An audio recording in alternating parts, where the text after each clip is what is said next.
Greetings, YouTube. This is Remarkable Republican, here to bring you the truth with a truth-flavored bias. I just finished Full Metal Alchemist Season 2. Much like with Full Metal Alchemist Season 1, there are a lot of problems, and if anything, this show's gotten a lot worse since last time. Not only have they not figured out how a season works, but they actually have engaged in an even deeper form of satanic degeneracy. So let's get into it. One of the big issues I had with season one is that there was no real central plot. They just kind of traveled about and fought freaks, geeks, weirdos, and perverts. And then they faced a homunculus and got their asses kicked. Well, for whatever reason, that ass kicking inspired them to deal with the problems they already had. And the main problem they had is that they had lost parts of their bodies. So Ed had already lost his leg and arm, and Alf lost everything and had been sealed into a suit of armor. So what they want to do is find a Philosopher's Stone. So I guess they just figured out that if they have one of those, that will enable them to get their bodies back. So that is now their quest. I really don't understand why that idea wasn't introduced at the beginning of the show in season one, but, I guess that'd require that these idiots who made this would understand linear storytelling and the concept of a season. But nevertheless, they now finally have a plot for the show and a reason for the Elric brothers to go around and do stuff. But here's the big twist. Ed and Alf will not only just go and find a Philosopher's Stone, but to get one, they're going to have to fight a whole bunch of homunculuses. And all of them are named after the seven deadly sins. So they fight guys like greed and gluttony. So this is going to get hairy. As far as what a homunculus is, I still don't understand the basic idea of a homunculus, and they don't really explain it. So I assume this is something that they kind of made up based on some kind of Japan mythology that nobody else knows about. So, they're going to have to fight homunculuses, and they're looking for a Philosopher's Stone. That seems like a plot, but actually at least half the season is dedicated to them learning about a war from before their time. So I don't know what the math exactly is, but the war was either fought when they were toddlers or maybe a little bit before they were born. And this war involved their country Amestris conquering an area called Ishbal. I don't really know why they waste all the time they waste on this storyline, because again, it has nothing to do with fighting homunculuses or getting Philosopher's Stones. It's also just a way for this show to take shots at America. I think it's pretty clear that Amestris is supposed to be America, and they want to show Amestris doing bad things.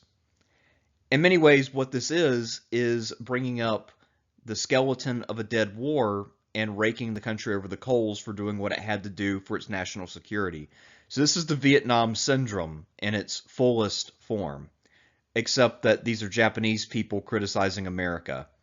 So they're bringing up uncomfortable things from the American past to shit on the America-coded Amestris.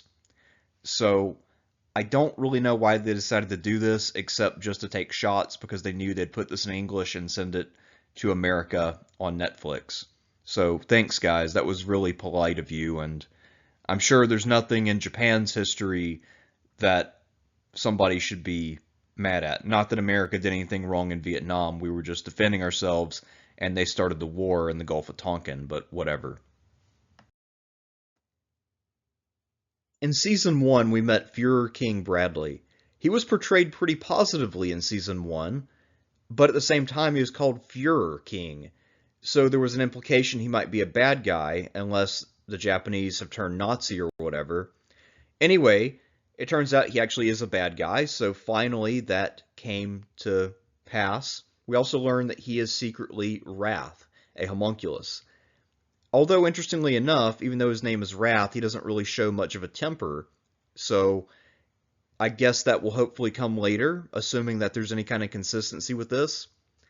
We also learn that not only is a homunculus in charge of Amestris, but that he was the guy who commanded during the war against Ishval, and that he is a product of a secret government program designed to make the perfect Führer King.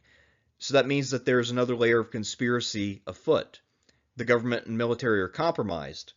So all of this is getting a little bit complex, and I don't really know where they'll end up going with this. It's starting to get more interesting. I just wish they had a little bit more organization with this, and that they would explain things in a much more straightforward manner rather than doing it this way. But we now know that the homunculuses are in control, and it's also not clear if Bradley is the main guy or if there's another person behind him. So the way that they present everything is still a bit confusing. The impiety and irreligiousness of this show is best shown in a scene that I'm going to title The Temptation of Alf. So at one point, the two brothers have to fight through a prison, and one of the opponents that Alf has to deal with is a guy named Barry the Slicer.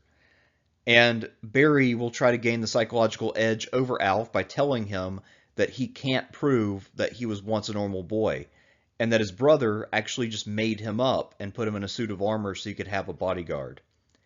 Alf, being a kid, fell for it, but was still able to fight well enough to win. This also will be a driver of tension between the two brothers, and Alf will take several days to decide that his memories are real. So what this does is two things. One is you're playing with the idea of reality, which is always dangerous, and the idea of family. So this is trying to undermine Judeo-Christian values. The other thing, though, is that it mirrors the temptation of Jesus in the Bible, where people ask him if God has forsaken him. So the Romans try to trick Jesus in that way. So again, just the irreligiousness of this is pretty galling. And I don't know why the Japanese, who mostly aren't Christian, decided to do this. I don't know why they're taking so many shots at America by talking about a mistress that way or reproducing things from the Bible in this way. Since it is my duty as an American to monitor the things that are being shown to the public from abroad, I have no choice but to finish this show. This is a show with some very dark implications, and I can't believe that this was allowed on something like Netflix. Having homunculus named after the seven deadly sins makes it to where it almost has to be the case that all of these homunculuses are minions of Satan. Or they could even be minions of God. So, all of that, either way, is deeply impious. And from looking for who the real bad guy is, the person maybe behind Bradley, I think it's clear that there's only really one option. Bradley's wife, Mrs. Bradley. And that's because she appears to be kindly. So if your King Bradley himself appears to be above board, but still is known to be a formidable warrior, that might give away a little bit of him being a bad guy. But her being just kind of a well-adjusted, kindly housewife, now that is a good disguise. Especially when we already have met a housewife earlier who has a darker edge to her, but is actually supposed to be one of the good guys, even though she's a crappy teacher. So that is my prediction for the show going forward. Please don't spoil it. I'll know soon enough, so also don't give me any bullshit. I would like to quote from you from the King James Bible, though, before we go, so that we're reminded of where our loyalties should lie and what our duties are to the Lord. Exodus 20:7. Thou shalt not take the name of the Lord thy God in vain, for the Lord will not hold him guiltless that taketh his name in vain. So be warned, Full Metal Alchemist Brotherhood, because you're treading on dangerous ground, and I won't stand for it. Anyway, I'm Remarkable Republican, bringing you the truth with a truth-flavored bias, no matter how hard it hurts. And I'm signing out. I'll see you again soon when I've completed the third season of this absolutely dreadful, disorganized, and incredibly impious disaster from Japan.